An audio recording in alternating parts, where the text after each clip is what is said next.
It is time for another balance update preview. It's going to be coming on April 15th, so pretty soon, actually.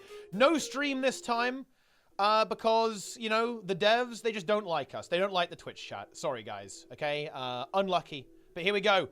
Still, we have a message here from Taylor Trigg Brooks. Welcome to the April 15th Balance Update preview. This update will largely be a tuning update with a couple of functional changes. As always, the goal of previewing these changes is to gather your feedback before the live release. We'll be following the conversation and making further adjustments as needed. So yeah, this is actually a patch that's mostly just moving numbers around. Not a lot of functional stuff going on.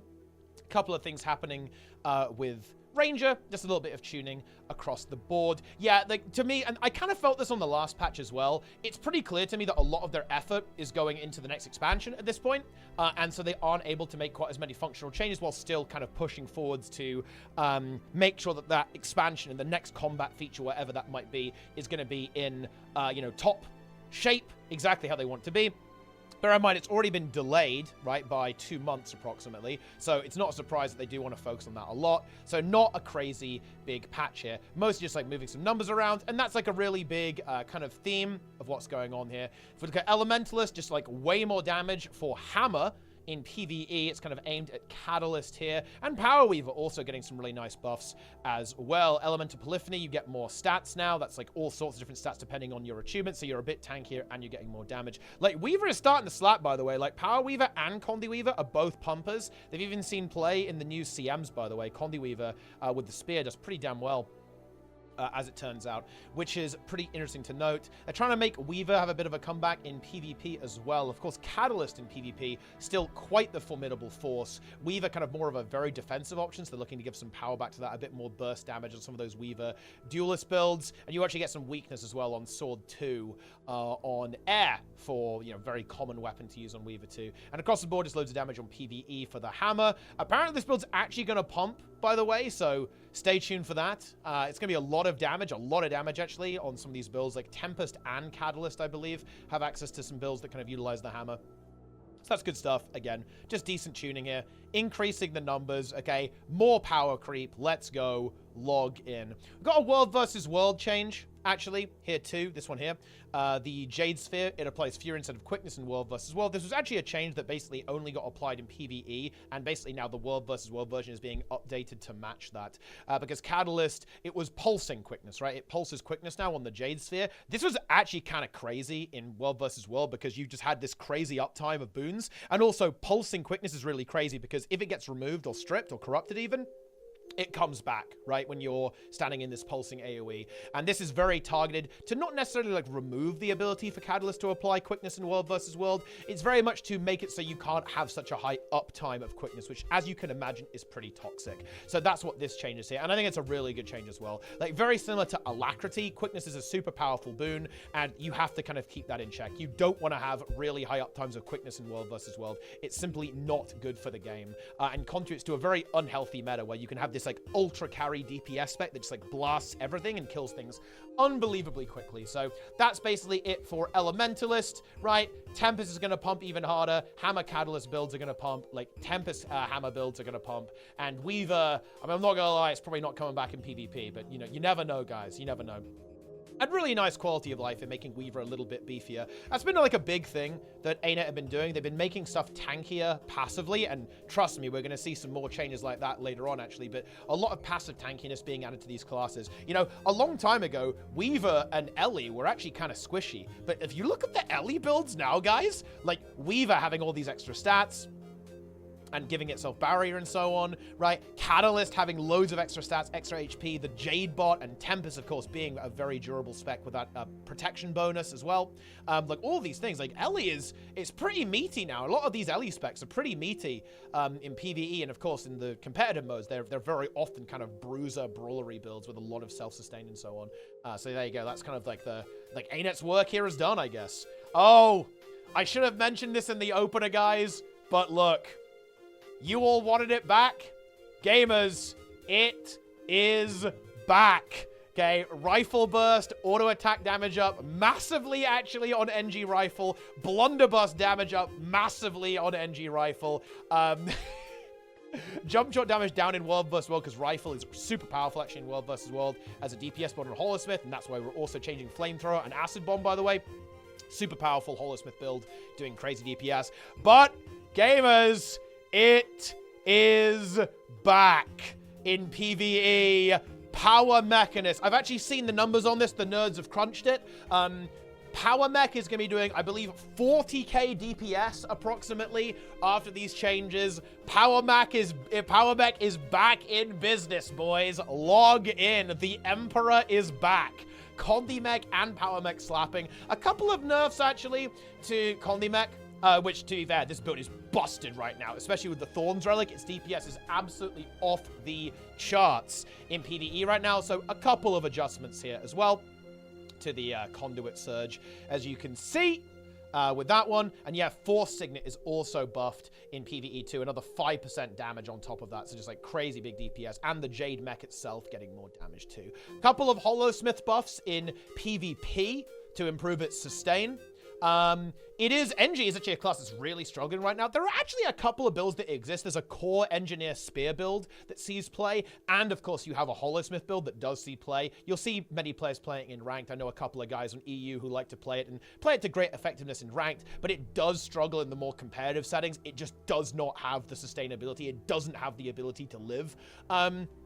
Really, in a lot of those like more competitive PvP scenarios. So a couple of, and this is like the approach that ArenaNet is taking here. We're kind of nudging it, and then eventually it becomes strong. And that has happened with certain other builds, right? They keep buffing stuff, and eventually it ends up kind of making it into the metagame. You know, one day, guys, support Firebrand's going to be back. It kind of was, but then support Chrono showed up, so unlucky on that one, I guess. But yeah, some fun stuff there, and a couple of nerfs to NG in World vs. World. Kind of across the board, the support builds with the shortbow being nerfed there, Essence of Animated Sand, Might stacks going down there as well. Super Elixir is actually getting more healing in PvE and PvP, funnily enough. Acid Bomb damage going down, Flame Jet damage going down, Jump Shot damage going down, Kinetic Accelerator's Might uptime is going down, and then Prime Light Beam damage also going down there as well. This build is crazy. Like Holosmith, very powerful DPS option. It's actually so strong. A lot of DPS builds in World vs. World are so powerful, guys, that you can basically only have like 1 or 2 damage dealers per subgroup, and you will annihilate people if your DPS play correctly and you have like a good amount of supports on there. So reducing down the damage here a little bit, I think is absolutely fine. Because they're really strong. World vs. World is still in quite a strange spot when it comes to the metagame. I think it is improving, to be honest, overall, but not a surprise to see some of this like crazy explosive potential being removed away from some of the DPS builds here to kind of let other builds kind of get into the mix across the board. And honestly, it would be really cool to see Holo actually, you know, get juiced up and be like a really major thing in PvP, because yeah, it is fun when every profession has a place to be. It has some builds that actually work really well at high level in PvP, and NG certainly is one of those ones kind of lagging behind again. I'm not gonna lie, I'm not sure if I want to see Prot Holo come back, which is kind of the direction we're going with Hard Light Arena getting buffed. I'm not sure if people remember that build particularly fondly, but at the end of the day, there is a lot of damage, actually. A lot of damage in PvP currently, so you do need to have some pretty serious beef if you want to be able to survive. Either you have very high mobility, powerful defensive options, or just a lot of sustain. So Engineer getting a little bit more of that is probably a pretty good idea there, but it's going to be a tough road, because like NG is really struggling right now. It's going to need a lot of help, I think, to kind of get back in there. Oh yeah, there was another change here as well. This shows that the devs are kind of like really kind of alert what's going on. For those who have been playing World vs. World, you might have been aware that mech as a support was kind of creeping into the game, because the mech like is an extra target and soaks damage that people are doing, so they're just like slamming that. That is just done. Reduce Jade Mech stat inheritance by 50% for toughness and vitality, and for 20% for all stats in World vs. World only. This is ArenaNet saying, we do not want you stacking mechs to absorb damage in World vs. World. And by the way, this is actually not aimed at just mech. You might think, oh, they always nerf mech. They actually did this with pretty much everything, actually. Like when the Necromancer minion builds were popping up and basically soaking damage with extra targets, they actually hit that very hard too. There was a time when you'd like have loads of Reapers spamming Rise to have like a billion little minions. soaking up all of that damage. So not really a surprise to see this get toned down, because it really is against the spirit of how world versus world works, to be honest. So very glad to see that actually kind of get picked up pretty quickly by ArenaNet and addressed before it kind of became like a full force thing appearing. I would say one thing with mech, and look, the mechs, look, I'm kind of a mech enjoyer, man. I really am kind of a power mech fan. A lack power mech is pretty cool. Obviously a build that got out power crept by literally every other build in the game, but I do kind of like it. It is a fun build to play. I think it's a cool build. It has a lot that it can bring to the table and deliver some value. But I have to actually call this out for all of my mech enjoyers out there. I do still think Mechanical Genius sucks. The mech AI is gimmicky. It moves away from you. It's wonky. I think it's a really unfun, like, downside to play around with a mech. I would love to see some more stuff addressed to that, either making the radius a lot bigger, like changing how it works, or just like removing it entirely, to be honest. Do we really need that, guys? I'm not sure that we do in current year. This is actually especially prominent, by the way, with Power Mech too, because the golem, the mech is ranged when he has the little guns going, and that's actually, it makes it worse, right? Because it means it's even more awkward to make sure he's standing in the right spot as opposed to like a pew pew pew pew pew. It will very easily like outrange itself, which it does not feel good. To be honest, it really doesn't feel good whatsoever. Moving on to Guardian. This round of PvP Firebrand updates is focused on lowering the duration of Tome Dormancy to increase potential synergy with the Virtues trait line. The 5th pistol skill, Jurisdiction, is also receiving a functional rework to improve its usability. Its casting time will now be constant, and it no longer has to be reactivated to get full value from it. Yeah, this is like a really weird skill. This was like a skill that you charged up, right? And then, pow, the more you charge it, you could like unleash it, right? So now that's not how it works. It can no longer be reactivated. It now fires at a constant rate of 0.85 seconds. This skill's projectile now always hits the first target struck, and its radius is always 180. This skill now stuns enemies instead of knocking them back. Increase the burning stacks from 3 to 5 in PvE only. Reduce the cooldown from 25 seconds to 20 seconds in PvP and World versus World. Yeah, they just want to make this more usable. It's way less gimmicky now, and it does more damage in PvE to make that kind of offhand pistol be more of an attractive option. That's a lot of burning stacks as well to actually have that. Radius is actually pretty small there as well. Stun versus knockback is interesting, actually. I think that's that probably makes it to an extent weaker, actually, and that's probably intentional because it's going to be easier to land this, right? Because a knockback, well, I guess it depends on the duration of the stun, obviously, but like knockbacks are typically really powerful because they have a long duration. Like a knockback in this game is a very brutal CC if you're capable of landing it, to then have like a follow-up there as well. But the cooldown is also going down there as well. I'm not sure if there are that many builds that use pistol offhand on Guardian, especially in competitive play, but I don't know. Maybe now you can press that button and it's a good time. Okay, that's how it is. Or wait, it already does 5 burn? Wait. It says it's increasing though. I guess maybe if you charge it up, it already did 5, I guess. So I guess it's the same. Never mind. Enjoy! Okay? Enjoy it! The burn is split on projectile versus the hit. Oh, I see. Okay, so they're just like, they've combined it together. They've combined it into one. That makes a lot of sense then. Okay.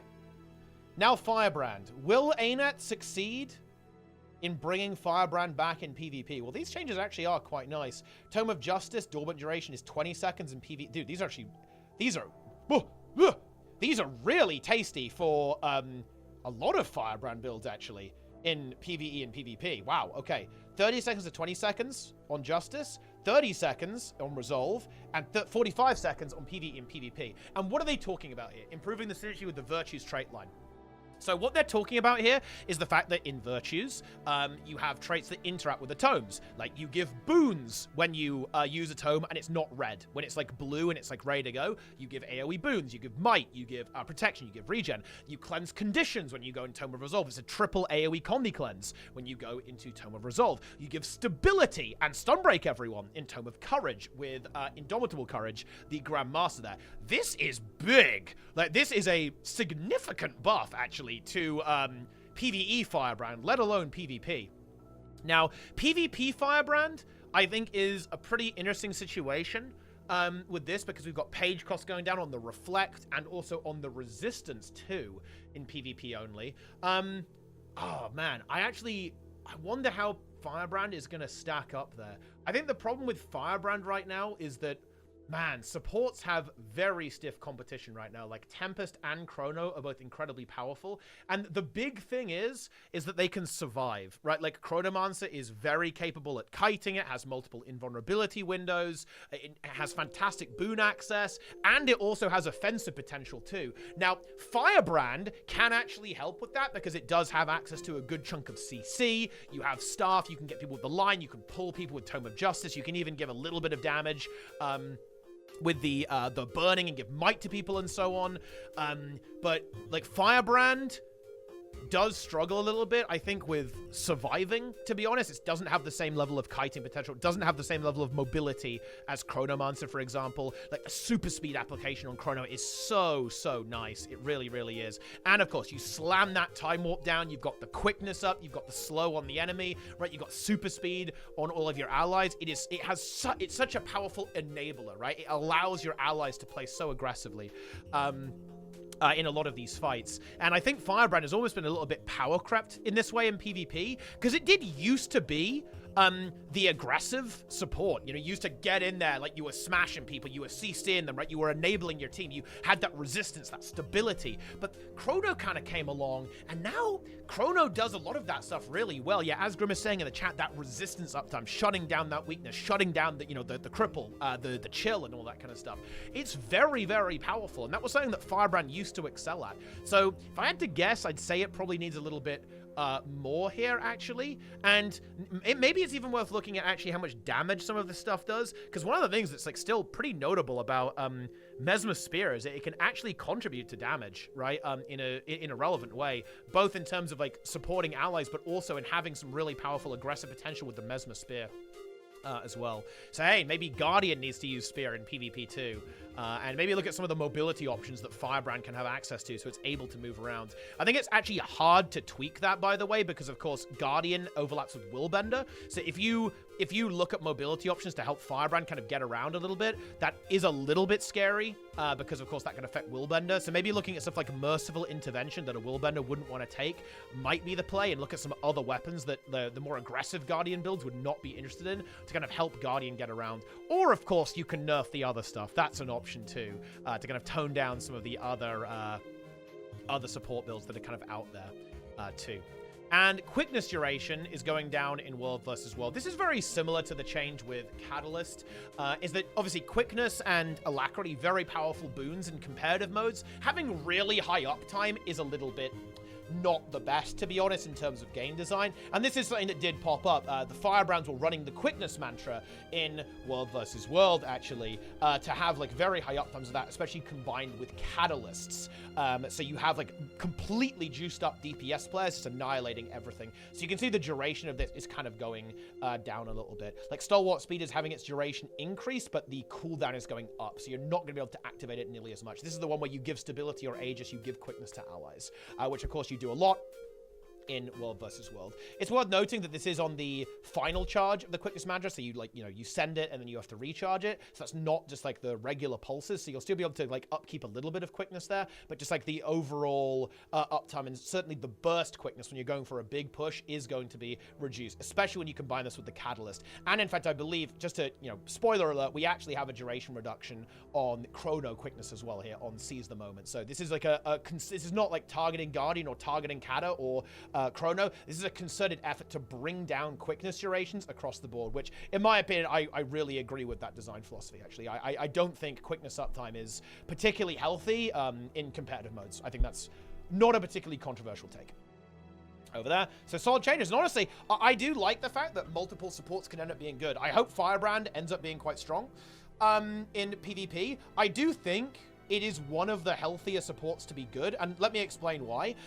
Firebrand is actually very reliant on cast times, right? You have to go into turns, you have to cast tome abilities, you have to cast heals, cast cleanses, and I think a problem that a lot of supports have actually had historically in Guild Wars 2 PvP is that they're quite uninteractive. They're very heavily reliant on instant cast. Core Guardian, Support Warrior were really, notable in this, I think, and kind of Chrono too, with like the way the shadows work and mantras work too, although you do have to recharge the mantras, so they have that. Firebrand is a lot more reliant on actually having to hard cast abilities, which I do believe is a good design to have on a support, because interactivity in Guild Wars 2 PvP is really important. So when you have this kind of monolithic thing, the support that is really hard to interact with, I think it can feel really frustrating, actually. And I think it's one of the key frustrations that has kind of plagued the metagame in Guild Wars 2 PvP. So I would like to see more builds that kind of work as Firebrand does, and to kind of like push supports in general in that direction in terms of design. And then a slight nerf to Condi Whirlbender in PvE. Of course, Condi Whirlbender doing a lot of damage right now. One of the builds you don't see that often. This is probably a change just to kind of like tune down the benchmark, if anything, to be honest, because it's not a particularly commonly played build. Certainly in Pugs, it does obviously see play, and people do like. This is a build that people actually tend to actually quite like, to be honest. So, you know, it's one of those builds that people enjoy. They enjoy it, guys. Those Condi Whirlbenders out there, but yeah, just like lowering the number a little bit. It's like a not the biggest nerf in the universe, obviously. Okay, moving on to Mesmer. In PvE, power-based Chronomancer's Phantasm damage will be more potent, and Greatsword is also seeing damage increases to potentially become a more appealing option. We're also tweaking how Illusionary Membrane functions, so it's easier to play around for condition-focused builds. This trait no longer causes Chaos Auras to increase condition damage, and now grants a bonus to condition damage when you gain Chaos Aura. Oh yeah, nice design change, actually. Yeah. That means that, you don't have to go, oh, okay, I need to apply my Chaos Aura and then unleash the burst. It means that if you get an aura from anywhere, right, you're going to have this buff that you can kind of extend out in duration. So if you, like, get 2 in a row, it doesn't override itself. It will actually kind of, like, extend out, basically, which I think is a pretty good change, a little quality of life. You know, maybe one day people will play Mirage again. Maybe one day, guys, we'll have a Lack Mirage back, okay? But honestly, not now. Greatsword buffs as well for Power Mesmers. Mirror Blade, that is a big deal. Mirror Blade is a relevant ability. Power coefficient going up to 1.5. And Phantasmal Berserker. Yo! Wake up with the Greatsword buffs here. And Chrono Phantasma getting buffed as well in PvE only. So this is kind of targeted towards Power Chrono here, like unleashing a massive Greatsword burst. We are in an interesting spot where like a lot of different weapons are actually good. Like obviously you can play the Spear, you can play the Greatsword, right? There's a lot of different options that you can go with here. Obviously a pretty significant change to Greatsword though, right? In this situation, so definitely expect to see people messing around with that, to seeing how that one ends up performing there as well. It's a weapon that I actually do quite like. Of the DPS Mesmer builds that I've played, they basically all use Greatsword, either like the Quickness Chrono builds, and also Power Virtuoso, like, well, before Spear existed. So this stuff is actually kind of fun. It's a fun weapon, honestly. It is actually a cool weapon. It's an oldie, and it's a classic. What a classic weapon for Mesmer, you know, one of the most iconic ones. You're not going to find much more iconic than Phantasmal Berserker. One of the abilities that's kind of stood the test of time. You know, it has been buffed. It has that boon removal component to it now, like that initial attack. But it's one of those skills that kind of lived, you know? You know what I mean? Yeah, the beam, exactly, right? Yeah, the Mesmer Greatsword, it's just one of those things that you can't beat it. It's existed forever. And then, of course, Quickness going down in World vs. World. Good. Love to see that. And Phantasmal Blades. Yeah, this is an interesting one here. Let me explain why they're doing this. So this was actually a crazy ass trait, by the way. This was like a wild trait. This said, whenever you did a Phantasm, you got a little blade. And you might go, oh, a little bit of passive damage. That's not, you know, okay. This did a lot of damage. Especially when you had like 1 billion Phantasms coming out from Chronomancer, because you summon loads of them, right? And they all proc.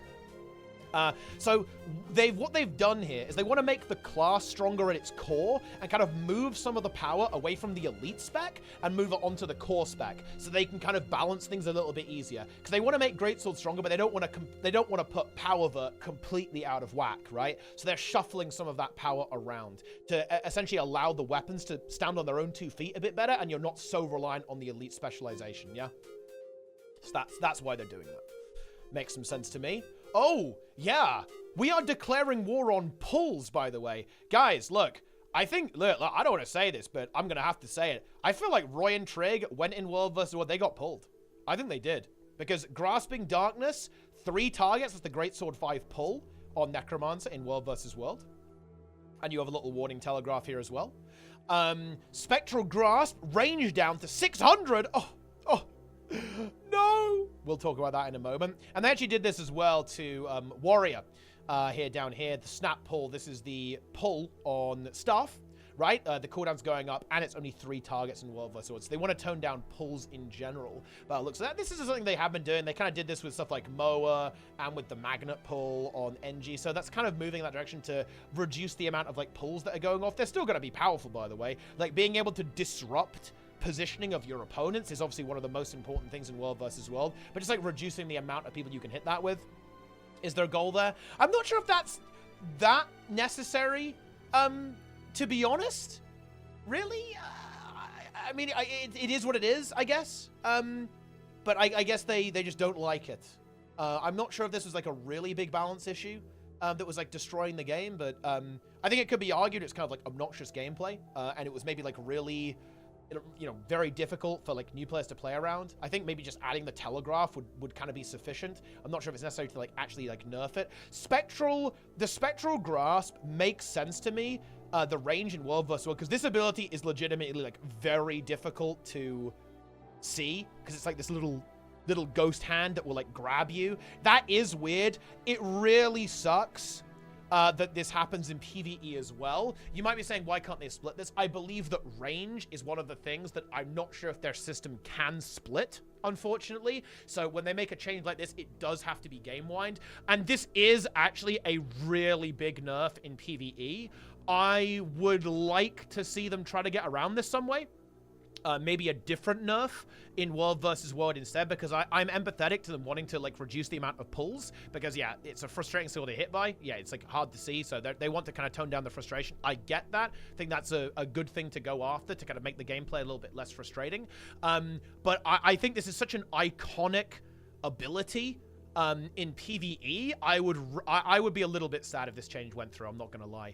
Very iconic, not only for open world, really fun to use in open world, but also very powerful actually to use in raids, to pull ads in, and a very powerful crowd control ability as well, to break Defiance bars. Kind of a key part of some of the more support-oriented or utility-oriented Scourge builds out there.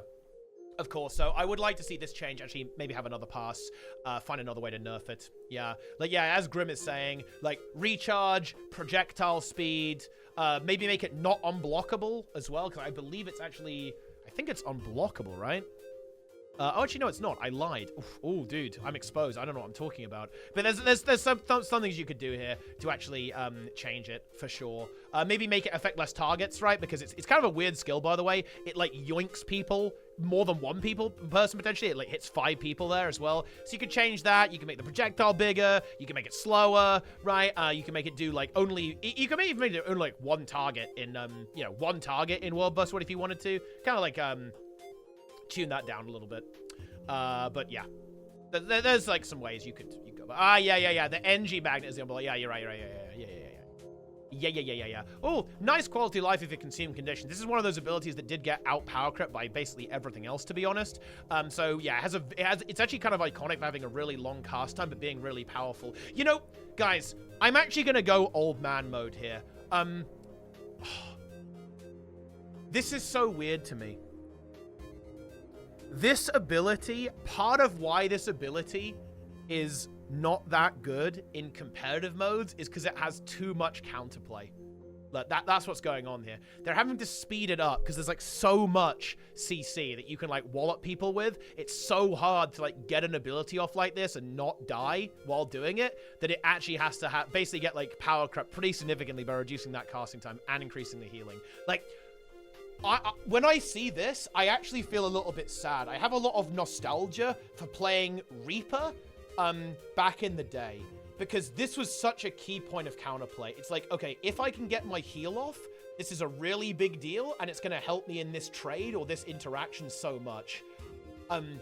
This was what Guild Wars 2 PvP was all about, and I can't help but feel a little bit sad, actually, looking at this and realizing that stuff like this that has a really strong telegraph and a relatively long cast time that your opponents can counterplay against, it's kind of sad that isn't viable, right, in the game anymore because of how far we've come in terms of power creep. It makes me a little sad to read this. It really does. I can't help it. But hey, it is an iconic ability, so you might see a little bit more play on that with a pretty significant healing buff. And, you know, it's going to be significantly easier to actually get this ability off because it does have a relatively long cast. So if we kind of equip this here, you can see it's a relatively long, look at that. That for a heal, that's a long one, but it is a powerful one because you eat all of your conditions, right? You consume all of your conditions and you heal for each one. So if you've got like a really big consume conditions off in PvP, you had like 6 conditions on you, bam, you're up to full health again. That was such an iconic interaction in PvP, it really was.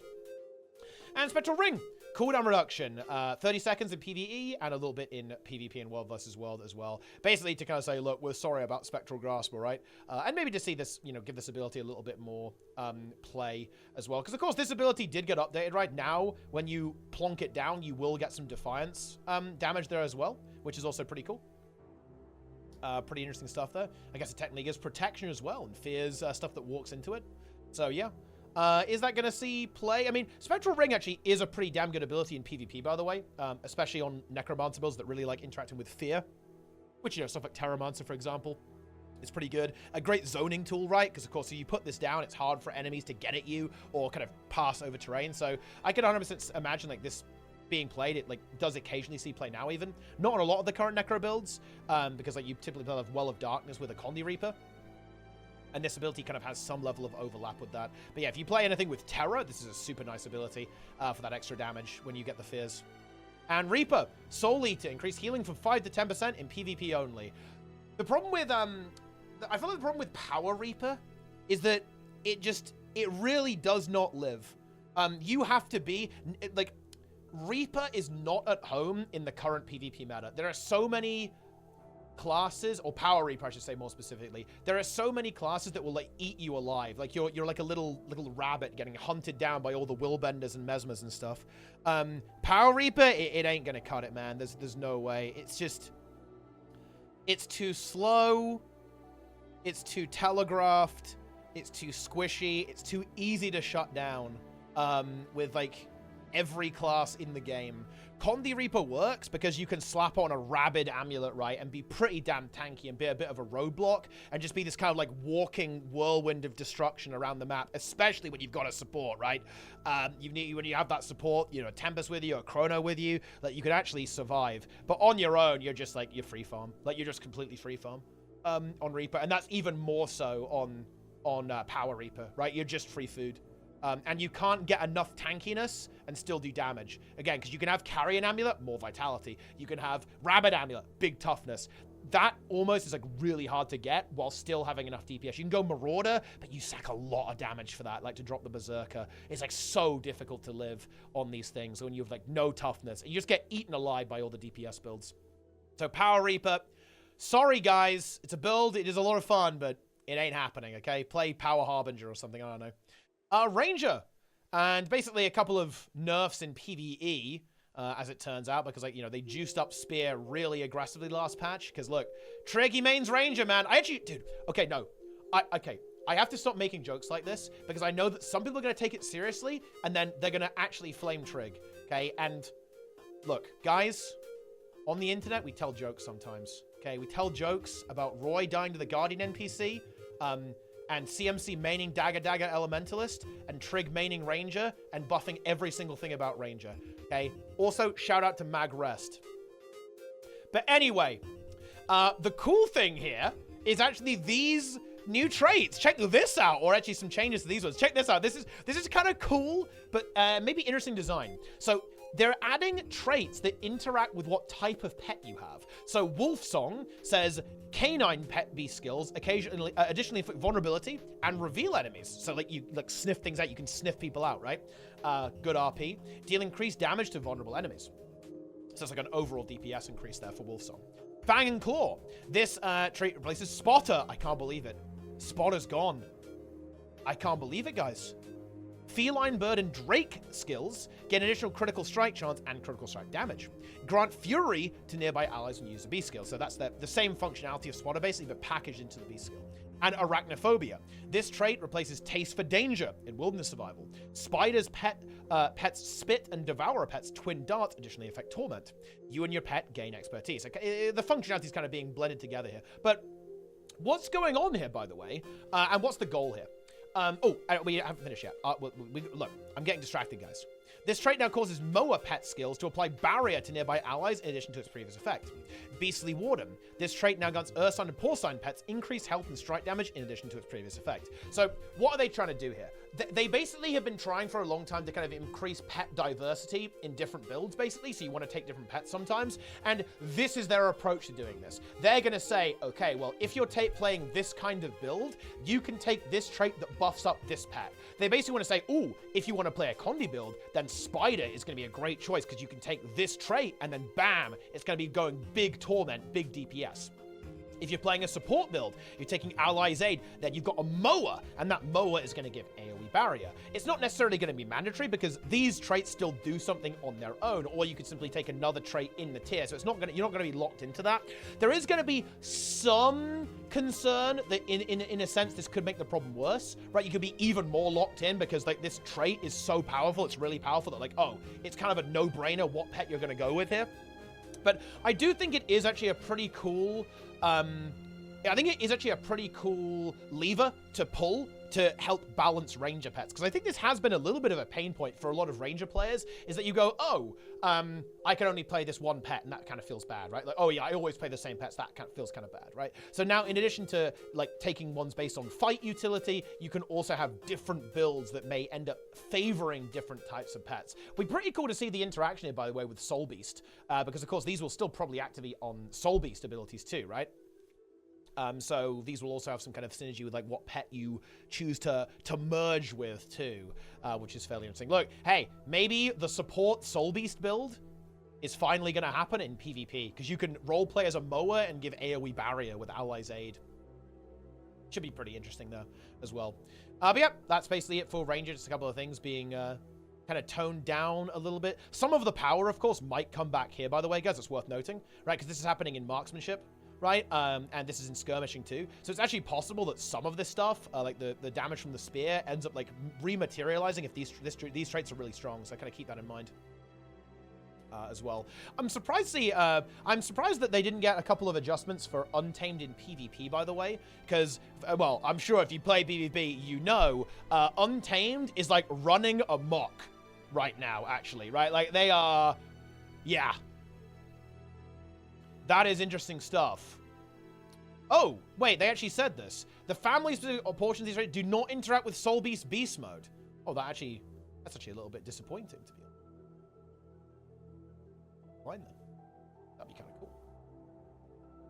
Game over! Well, you can't roleplay as a Moa, guys. It's not possible.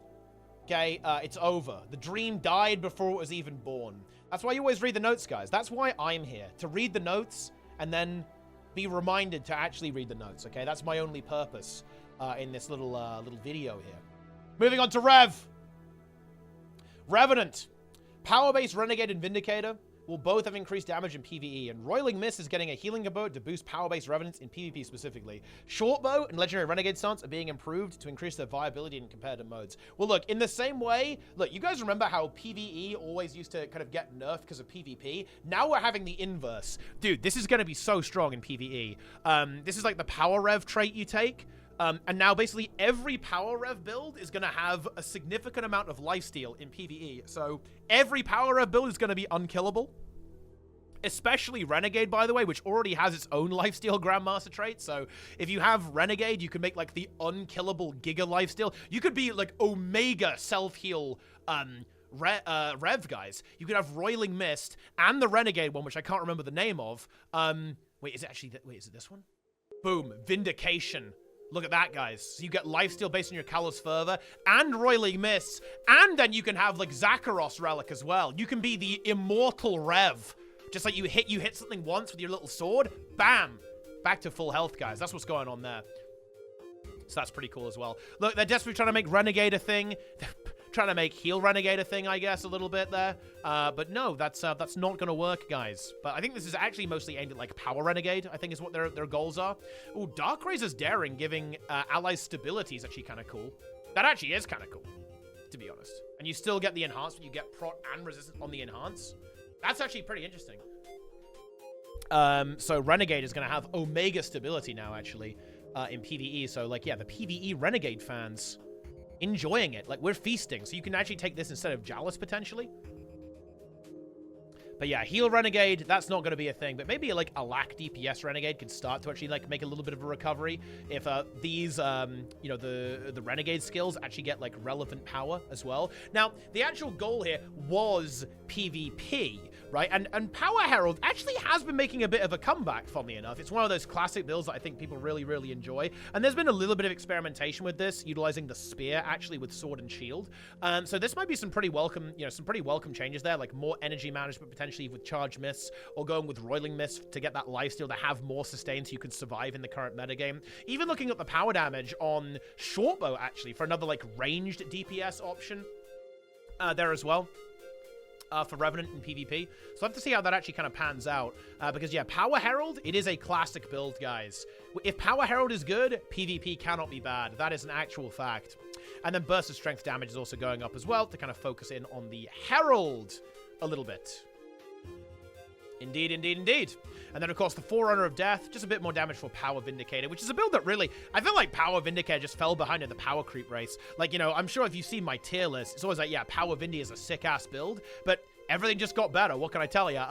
It's like, yeah, Power Vindicator kind of didn't. But a lot more damage coming back onto the dodge there. Another 1.0 nearly, or 0.9 extra power coefficient on Vindicator. 4.65! Look at that number! 4.65 power coefficient. That's insane. That is absolutely wild, guys. It really, really is. You love to see that. You really, really do. The number is going up, guys. Okay? Unlike the stock market. Boom. Some topical humor right there. Okay. Moving on to Thief. Now, we've got some exciting stuff here, actually. Like, Thief got walloped last patch. And actually, there were a couple of kind of, like, indirect nerfs to Heal Spectre. Like, Heal Spectre kind of got a bit of a rework, and it was like, oh. It didn't really work out in their favor. There was a bit of excitement about it. Didn't really go that well. But Shadow Sap, guys, which is like Spectre 2, if I'm not mistaken. Indeed, I am not. Look how juiced this ability is going to be, guys. It gives Might. It's going to give Barrier. It's going to give Prot. And now it's a Blast finisher as well. Dude. 3 initiative, you are going to be blasting like crazy, which this is actually kind of like a multi-game mode thing. You can slap the Caracosa Relic on with this and heal a whole bunch in PvE. For the Spectre builds in PvP, this is going to be fantastic for blasting stealth, of course, and of course, you know, a variety of other finishes. Blast finish is typically pretty damn useful, right? In PvP, like offensively and defensively. So that's pretty cool. This is a pretty significant change. Like, I think this can really help out some of these Spectre builds, like actually have a little bit more punch. Is Heal Spectre gonna magically become meta in PvE? No. Like, Heal Spectre is one of those builds that really struggles. And you know, every other support is so strong right now. Like, can you play this? Absolutely. Is it going to be competing with Crota, with Druid, with Firebrand? Sorry, guys. Not even I have that much copium. I'm afraid I really, really do not. And we also see a bit of compensation to Thief across the board, particularly in kind of the competitive modes, aimed at kind of dealing with some of the really brutal nerfs. Like DP Thief in particular got annihilated because of the stealth changes and the initiative changes to stealth abilities and how much stealth you have access to. So backstab damage is going up. Improvisation cooldown refund is going up as well in PvP to 25% as opposed to 15%. Helmet Breaker, initial cost goes down from 2 to 1. This ability is kind of weird. It is very, very weird, to be honest. Wait, the Signet of Malice casting time going down by 0.9 seconds. I suppose this is a very long casting ability. Actually, I never really thought about that because you only really see it used passively in PvE a lot of the time. So that's a really interesting one. Infiltrator's Signet cooldown going down. This is like a little teleporty ability. Blinding Powder is instant and doesn't give stability. This basically, like, it's better, like, quality of life, really. This is a weird skill because it's a stun break, but it has a cast time, so it gave you stability while stun breaking you. Very odd. Now it has a much more streamlined functionality. And then Signals of Power, you gain 3 initiative. Look, eventually this is going to be good, guys. It used to be 1, now it's 2. Eventually, we're going to get there, and this ability is going to be OP, guys. Like, trust me, we're going to get there eventually. You know, you need way more initiative now to use your, like, 7 initiative cost stealth ability, so very important. But yeah, in general, they're trying to give a bit more power back to some of these DP Thief builds. Thief is actually one of the things that is struggling a little bit in competitive modes. Well, certainly in PvP. In World vs. World, it's still a very potent roamer, just like not so much the stealth builds, like the DP Thief builds. It's kind of moved on to a lot of sword-oriented builds in World vs. World, or rifle-oriented builds with the Deadeye, or Spectre, of course. Whereas, yeah, DP Thief definitely kind of fell by the wayside, just giving it a bit more damage. Because, of course, this is a really weird arms race that was happening. The damage of DP Thief got toned back quite a lot because of how evasive and stealthy it was. Now that stealth is gone too, and you can kind of see the problem there. So giving it some of that damage back in these competitive modes is to try to kind of coax some life back into it. I still think that Thief in most PvP games is going to be... The metagame is a little bit inhospitable to it. It does see some niche play depending on matchup and depending on the map as well, but it is actually very unusual. Like, Thief is usually pretty much God mode in PvP, but it actually is struggling. Even Syndrunner is playing Willbender right now as kind of like a substitute for the Thief in a lot of these matchups for that, you know, for that exact reason, because it turns out Willbender is pretty speedy, pretty zoomy, you know, very much like the Mirage. But yeah, that's it for Thief. Okay, look at that. Yeah, big Karakosa relic, guys. Hell yeah. Big stealth uptime for the PvP Spectres. And finally, we arrive at the Warrior.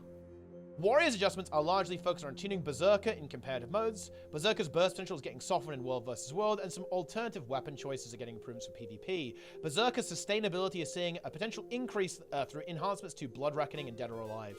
And its damage will be boosted through Fury access on Burst of Aggression. So, the really big takeaway here is that, similar to Hollowsmith, like, Berserker is a really powerful DPS option in World vs. World. You could, like, demolish people if you connect here. So, Arc Divider damage going down and Slicing Maelstrom, the Dagger Burst going down. Really cool burst skill, actually, because it, of course, removes boons as well, which is exactly what you're looking for in that World vs. World context with your Dagger. But in PvP, you also get a little bit more boon removal. I think this actually is basically being raised to match it, I think. Actually. Oh, no, World vs. World is 2. It's going to 3 in PvP and PvE, actually. So they're leaving World vs. World alone. I thought it was already 3, actually. But it is not. Rupturing Smash. Hammer damage going up. Okay? Look. I'm going to tell you a secret, guys. These are just like, this is padding, okay? These changes, they're like, look, we changed something with Warrior, guys. Promise. And break enchantments, damage going down a little bit in World vs. World 2. Just to, again, turn the damage down a little bit so you don't just get completely demolished in one shot quite as much. Blood Reckoning cooldown going down. Actually, look, PvE getting a freebie here. Actually pretty nice. You know, you're going to be able to reset your burst very, very quickly and, of course, get that healing. One of the better healing skills in the entire game. Of course, it gives you that lifesteal component when you have that, and it gives you that increased Berserk uptime. So just super nice little buff here for any kind of Berserker build, right? You're going to get more output from that. You're going to get a crazy amount of self-healing, very similar to Litany of Wrath on Guardian, right? So super, super tanky. Very, very juicy there as well. Okay, wait, it's 20 seconds of PvP. Wait, these notes are just fucking bamboozling me. It is 20 seconds already. Okay, I got baited. Never mind, they just didn't mention it. Fair enough then. Listen, I guess I've got to remember the cooldown of every spell in the game. Well, listen, Berserker mains, I baited you because actually, okay, I don't like Warrior mains, guys, okay? You complain way too much. I wanted to get your hopes up just to dash them, and that's what we did here, guys. That's what we did. Love to see that. Quickness being removed from World vs. World is that basically kind of brings it in line with how it works in PvE 2. Martial Cadence, this is the tactics thing, where you get that Soldier's Focus. It's going to give AoE stability. I think support warrior builds are actually relatively relevant right now, which is kind of cool, actually. It's one of those builds in World vs. World that I think is rather interesting. Still has like all the stability applications, super speed, resistance and stuff like that, and you have boon removal attached to your support too. Pretty cool. So I don't think this is going to be the end of the world, but yeah, quickness obviously very powerful. It's being toned down a little bit there as well. And look, I'm going to be real, guys. There's a couple of miscellaneous changes here. I don't think any of these are particularly relevant for Warrior. Like Berserker stance durations going up, okay, right? A bit more damage on Hammer and Burst, like Primal Burst skills. Bit of Fury on Burst of Aggression, right? Dead or Alive duration goes up there, so you got a bit more sustain if you go ahead and run this in Berserker, I guess. Right, sure.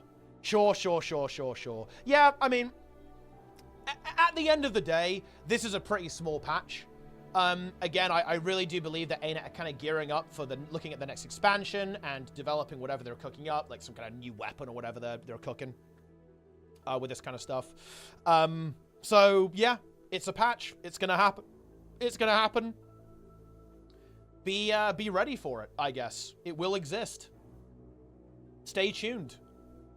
When it drops, the numbers will move around. Your abilities will be better or worse. That is what this patch is. There you go. And yeah, then just stay tuned for when they drop whatever they're pushing in the next expansion, I guess. Like that's the big one. But anyway, thanks for watching, everyone. Hope you guys enjoyed. Follow, subscribe, leave your comments down below. Okay, did I successfully bait you guys with any of these changes? I don't know. Maybe I did, maybe I didn't. Did you enjoy these changes? Did you enjoy me reading these changes to you?